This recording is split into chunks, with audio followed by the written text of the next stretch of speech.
you've been going to interviews, you have that question that is so important. Where do you see yourself in 5 years? And the answer to that question is a break or make answer, because it can make you fail the interview. And most of the time, it makes you fail the interview, but you don't realize it. You don't know exactly what made you fail. But if that question was in your interview, it's probably the question that make you fail, because there is so many different expectations from the recruiter when they ask you that question.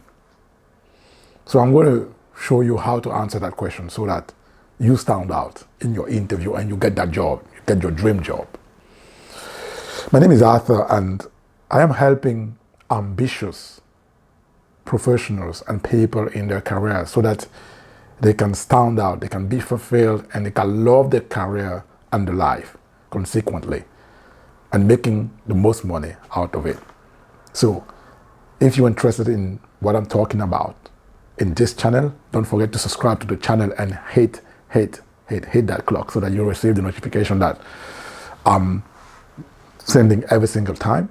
And also you can share this channel with people who have the same drive, people who want to succeed in life, people who want to stand out and to make and become the best version of themselves. So let's come back to it. You have to understand first, the interviewer, the recruiter, what do they expect when they ask you the question, where do you see yourself in 5 years? I'm just going to give you 2 reasons why they're asking that question. And the first reason is they want to make sure that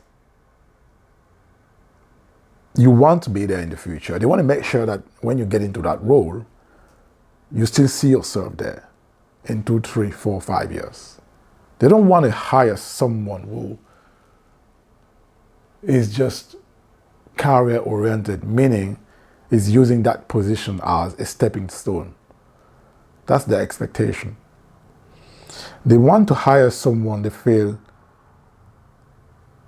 he wants to contribute in that role for many years, because they need someone. The position is open because they need someone, and they don't need someone for 6 months. They need someone to fulfill the position, right? So that's the first reason why they're asking that question. So your answer should take that into consideration. And the second reason why they're asking you that is they want people who are motivated for that role. It's not only about being there and having the experience, it's also they want you to show motivation. They want you to show your drive. And you have to have those 2 reasons in your mind when you answer that question. Tell me about yourself. When you prepare for that question, tell me about yourself. So show that you are motivated and show that you see yourself long term, meaning 4 years, 5 years in that role. And you will answer and give them what they expect. So this question generally, it's better to answer it in 2 parts, because you have the starting phase. 1 to 2 years is when you start a role.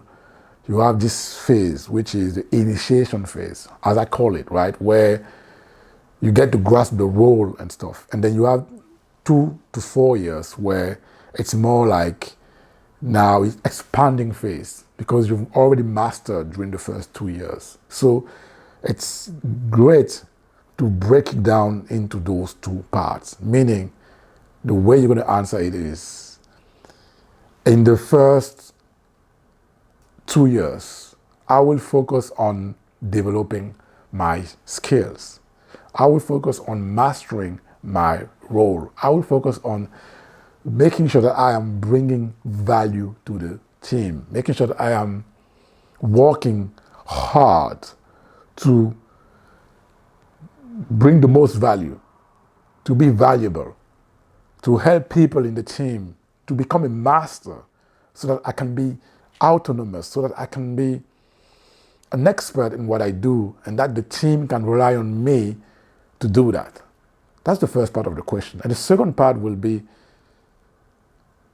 in the third and the fourth year, I will be looking into expanding my role, looking into helping more other departments with the knowledge that I have in that department, looking into more getting to work in larger projects, getting into work in developing extra skills, around that scale, so that I can help even more people, even people who are not in the department, so that I can bring even more value, so that I can actually contribute to the company growth by working across departments, by helping other departments, so that I can contribute to profitability of the company, so that I can expand, my area of influence in the company, so that I shine through my contribution to larger projects.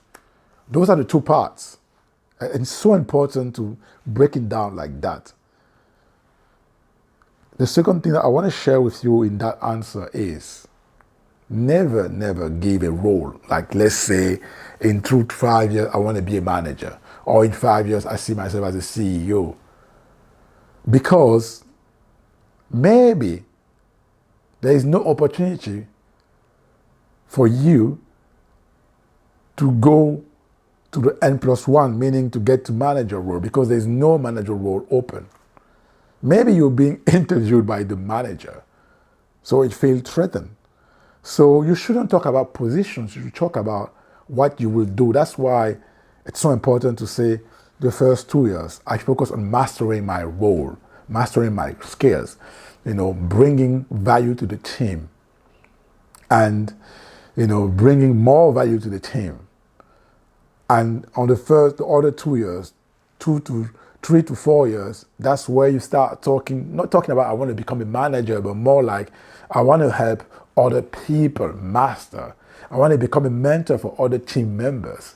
I want to help other people in other departments. I want to join large projects where I will be working with people of different expertise, so that I can actually develop other type of expertise, where I want to develop my influence skills, my leadership roles by working with other departments and people around. It's so important not to mention manager or the roles, because you don't know what is the plan for the person who will be recruited. So there's no point giving roles, but it's more thinking about what you will do, how you will help people, how you will bring value. That shows that you are thinking about adding value to the company, thinking about being an asset to the company, and not thinking about just getting titles or roles, or just thinking about a career where this position will just be the stepping stone. It's so important. And the last thing I want to share with you with this answer, it's very important, is that you have to answer that question very brief, very short, and very to the point. That participates to showing that you are confident in where you're going. It shows that you know what you want.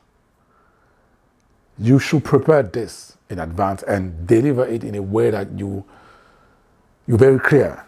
You're very clear on where you go.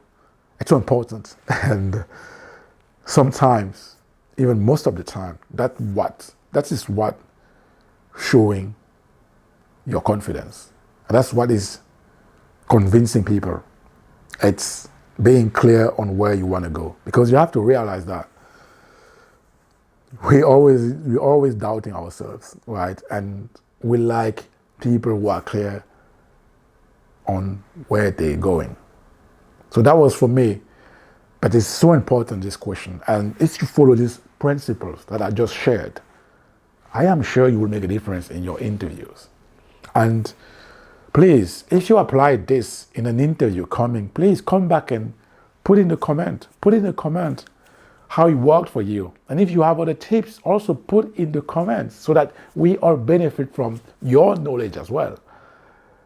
And if you need help in preparing an interview for your dream job, in learning how to communicate effectively, your competencies, your skills, your potential, then I can help you.